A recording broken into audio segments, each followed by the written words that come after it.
بسم الله الرحمن الرحيم نحمده ونصلي ونسلم على رسوله الكريم أما بعد أعوذ بالله من الشيطان الرجيم سورة القارعة مكية وهي 11 آية بسم الله الرحمن الرحيم القارعة ما القارعة وما أدراك ما القارعة يوم يكون الناس كالفراش المبثوث وتكون الجبال كالعهن المنفوش فأما من ثقلت موازينه فهو في عيشة راضية وأما من خفت موازينه فأمه هاوية وما أدراك ما هي نار حامية. سورۃ القارعہ مکی سورت ہے اور اس سورت کی 11 آیتیں ہیں. بسم اللہ الرحمن الرحیم. شروع اللہ کے نام سے جو بےحد مہربان نہایت رحم والا ہے. القارعہ وہ کھڑکھڑا دینے والی. القارعہ کیا ہے وہ کھڑکھڑا دینے والی. وما ادراک ما القارعہ اور تو کیا سمجھا کیا ہے وہ کھڑکھڑا ڈالنے والی. یوم یکون الناس کالفراش المبثوث جس دن ہوں گے لوگ جیسے پتنگے بکھرے ہوئے. وتکون الجبال کالعہن المنفوش اور ہوں گے پہاڑ جیسے رنگی ہوئی دھول اڑی ہوئی. فأما من ثقلت موازینہ سو جس کی بھاری ہوئی تولے فہو فی عیشۃ راضیہ تو وہ رہے گا من مانتے گزران میں.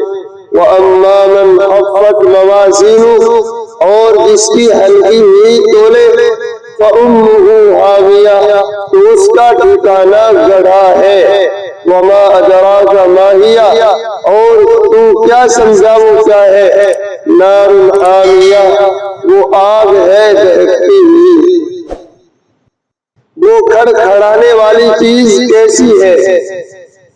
وہ کھڑکھڑانے والی چیز اور آپ کو کچھ معلوم ہے کیسی کچھ ہے وہ کھڑکھڑانے والی چیز. مراد قیامت ہے جو دلوں کو گھبراہٹ سے اور کانوں کو سخت آوازوں سے کھڑکھڑائے گی. اور یہ اس روز ہوگا جس روز آدمی پریشان پروانوں کی طرح ہو جائیں گے. پروانوں سے تشبیہ کئی چیزوں کی وجہ سے دی گئی. ایک تو کثرت سے ہونے کی وجہ سے کیونکہ اولین و آخرین سب سے سب جتنی بھی انسانیت حضرت آدم سے لے کر قیامت تک جتنے بھی دنیا میں آئے ہوں گے سب اس دن وہاں جمع ہوں گے. تو کثرت سے ہونے کی وجہ سے ان کو پروانوں سے تشبیہ دی گئی اور سب سے سب میدان میں ہوں گے. دوسرے کمزور ہونے کی وجہ سے جیسے پروانے کمزور ہوتے ہیں ہوا کے رخ کے ساتھ ادھر کو ہوا چلتی ہے ادھر کو وہ سب سے سب گویا بہتے چلے جاتے ہیں. تو اس وقت کیونکہ سب سے سب انسان کمزوری میں پروانوں کی طرح ضعیف اور عاجز ہوں گے. یہ دونوں وصف تو تمام اہل محشر انسانوں میں عام ہوں گے. تیسرے بےتاب اور بے چین ادھر ادھر پھرنا جو پروانوں میں مشاہدہ کیا جاتا ہے. آپ نے دیکھا ہوگا کہ رات میں جب لائٹ جلتی ہے تو اس کے پاس پروانے جمع ہو جاتے ہیں چاروں طرف اور وہ کہیں ایک جگہ رکھتے ہوئے ادھر ادھر آگے پھرتے رہتے ہیں. تو اللہ نے قیامت کے دن کا جو نقشہ کھینچا ہے اس دن انسانوں کو پروانوں سے تشبیہ دی ہے کہ وہ پروانوں کی طرح بےتاب اور بے چین ادھر ادھر پھر رہے ہوں گے. یہ صورت خاص مومنین میں نہیں ہوگی بلکہ وہ تو اپنی قبروں سے مطمئن اٹھیں گے. اور پہاڑ بھونی ہوئی رنگین اون کی طرح ہو جائیں گے. ان رنگین اون کو کہا جاتا ہے. پہاڑوں کے رنگ چونکہ مختلف ہیں وہ سب اڑتے پھریں گے جن کی مثال اون کی ہوگی جس میں مختلف رنگ کے بال ملے ہوئے ہوں. تو اس روز پہاڑوں کا یہ حال ہوگا کہ وہ اون کی طرح جیسے رنگین اون ہو اس طرح وہ اڑے ہوئے نکلیں گے، اور اس روز اعمال انسانی تولے جائیں گے۔ پھر جس شخص کا پلہ ایمان کا بھاری ہوگا، یعنی جو مومن ہوگا، وہ تو خاطر خواہ آرام میں ہوگا، یعنی نجات پا کر جنت میں جائے گا، اور جس شخص کا پلہ ایمان کا ہلکا ہوگا یعنی کافر، اس کا ٹھکانہ حاویہ ہوگا۔ اور آپ کو معلوم ہے کہ وہ حاویہ کیا چیز ہے؟ وہ ایک بہتی ہوئی آگ ہے۔ اس صورت میں اعمال کے وزن ہونے اور ان کے ہلکے بھاری ہونے پر دوزخ یا جنت ملنے کا ذکر ہے۔ وزن اعمال کی پوری تحقیق اور اس سلسلے میں جو شبہات ہوتے ہیں وہ آپ لوگ سنتے رہتے ہیں۔ اس وقت مدارس کے اندر بخاری شریف کا آخری درس ہوتا ہے۔ اکثر ہر سال آپ جگہ جگہ مدرسوں کے اندر شرکت فرماتے ہیں۔ اگر آپ نے کبھی دھیان سے وہ تقریر سنی ہو تو اس میں اسی بات پر بحث ہوتی ہے کہ انسان کے اعمال کیا تولے جائیں گے، اور وہاں باقاعدہ تفسیر بیان کی جاتی ہے کہ علماء کہتے ہیں کہ نہیں، انسانوں کو بھی تولا جائے گا، جس کے اعمال اچھے ہوں گے تو اس آدمی کا وزن زیادہ ہوگا، اور جس کے برے زیادہ ہوں گے تو اس کا وزن کم ہوگا۔ اور زیادہ صحیح بات یہ ہے کہ انسان کے اعمال ہی کو تولا جائے گا، اور اس میں جو کسی کو شک و شبہ ہوتا ہے کہ اعمال کیسے تولے جائیں گے، تو اس کی جوابات بھی آپ لوگوں نے سنے ہوں گے، بہت سارے علماء دیتے ہیں کہ آج کل ایسی چیزیں جو ہمیں نظر بھی نہیں آتی ان کو بھی تولا جاتا ہے۔ جیسے شہر کے اندر ہوا بھری جاتی ہے تو بغیر تول کے نہیں بلکہ اس کو بھی ناپ کر کے تول کر کے بھرا جاتا ہے کہ اس میں کتنے پاؤنڈ ہوا ہوگی۔ جب ہمارے سامنے یہاں ساری چیزیں ہمیں نظر آ رہی ہیں ان کو بھی تولا جاتا ہے۔ تو اعمال کو، انسان کی افعال کو، اس کی باتوں کو، ان سب کو اللہ تبارک و تعالیٰ وہاں تول کر کے ترازو میں رکھیں گے، اور اس کے اعمال نیک اعمال کا پلڑا بھاری ہو جائے گا تو اس کے لیے گویا نجات کا فیصلہ ہو جائے گا، اور اس کے نیک اعمال کا پلڑا ہلکا ہوگا تو اس کے لیے اس صورت کے اندر اللہ تعالیٰ نے جہنم کی وعید بیان کی ہے۔ سورہ اعراف کے اندر اس کے تفصیلی بیان ہے، انشاءاللہ کبھی موقع ہوگا تو وہاں ان آیات کی تفسیر میں باقاعدہ بیان کیا جائے گا۔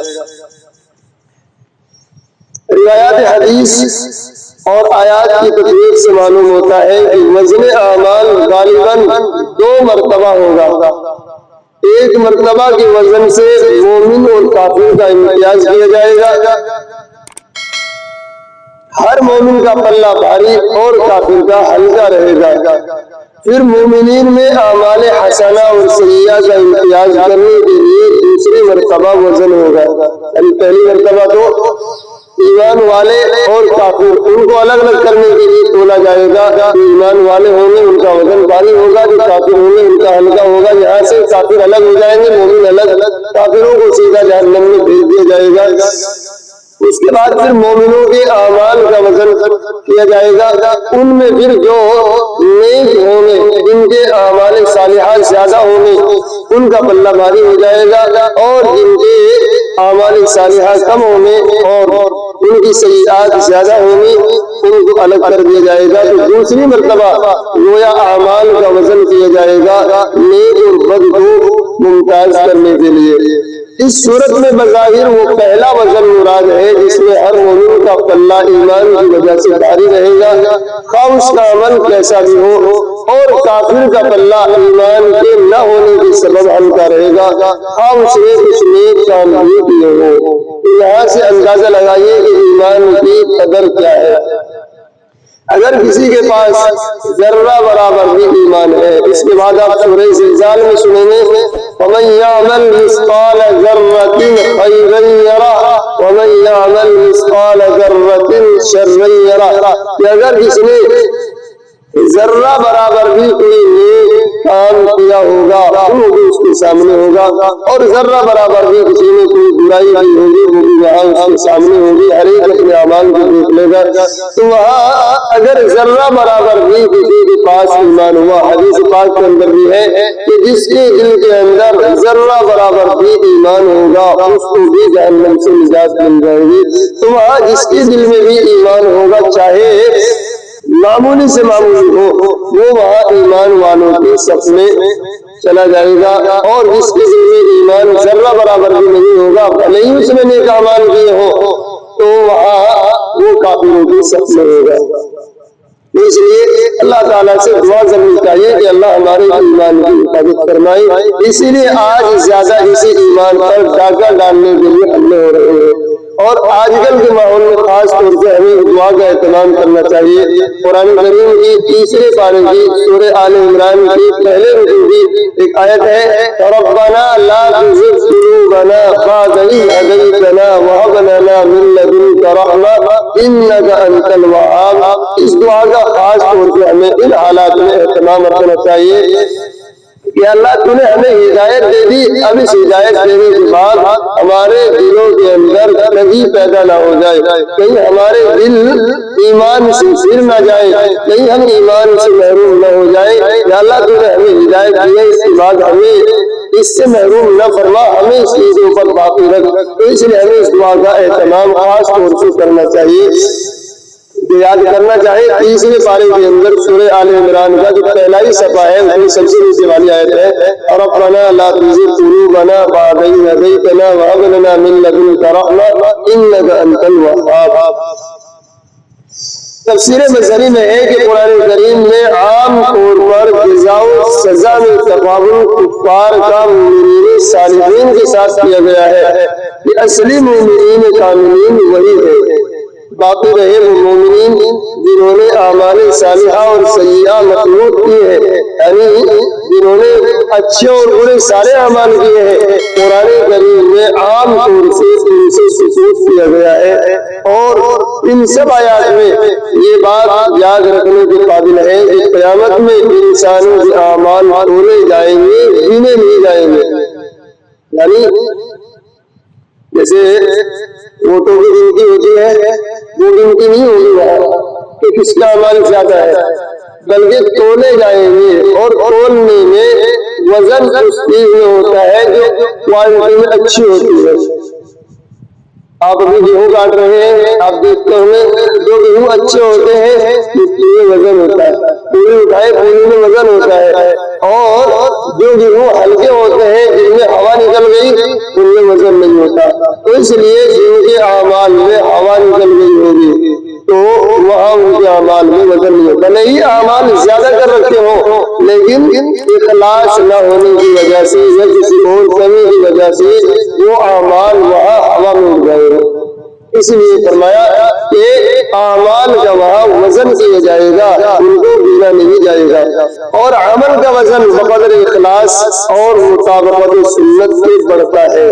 جس شخص کے عمل میں اخلاص بھی شامل ہو اور سنت کی مطابقت بھی مکمل ہو، اگرچہ اس کے اعمال تعداد میں کم ہو، اس کا وزن بنسبت اس شخص سے بڑھ جائے گا جس نے تعداد میں تو نماز روزی صدقہ خیرات حج عمرے بہت کیے مگر اخلاص میں کمی رہی یا سنت کے مطابق نہیں تھا، تو وہاں وہ زیادہ عمل کیے ہوئے بھی کم نظر آئے ہوئے۔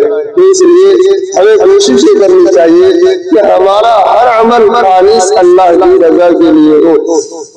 اخلاص جتنا زیادہ ہوگا اتنا ہی اعمال کے اندر وزن ہوگا، اور دوسرا وزن سنتوں کی مطابقت سے ہوتا ہے۔ جتنا ہمارا عمل نبی کریم صلی اللہ علیہ وسلم کے طریقے کے مطابق ہوگا اتنا ہی ہمارے عمل کے اندر وزن زیادہ ہوگا۔ اب سنتوں کی مطابقت ہم کیسے کریں گے؟ جب ہمیں پتا ہوگا کہ یہ کام ایسے سنت ہے اور ایسے سنت کے خلاف ہے، تو ہمیں اس کے لیے اپنے نبی کی زندگی کو سامنے رکھنا ہوگا، آپ کی زندگی کو، آپ کی سیرت کو پڑھنا اور سننا پڑے گا، اور یہ پتا کرنا کرنا پڑے گا کہ ہمارے نبی نے کون سا کام کیسے کیا ہے، تب ہمیں پتہ چلے گا کہ اس عمل کے اندر سنت کیا ہے، اور جب ہمیں پتہ چل جائے گا کہ سنت کیا ہے اور کیسے ہے، تبھی ہم سنت کے مطابق عمل کر پائیں گے اور تبھی ہمارے اعمال کے اندر وزن زیادہ ہوگا۔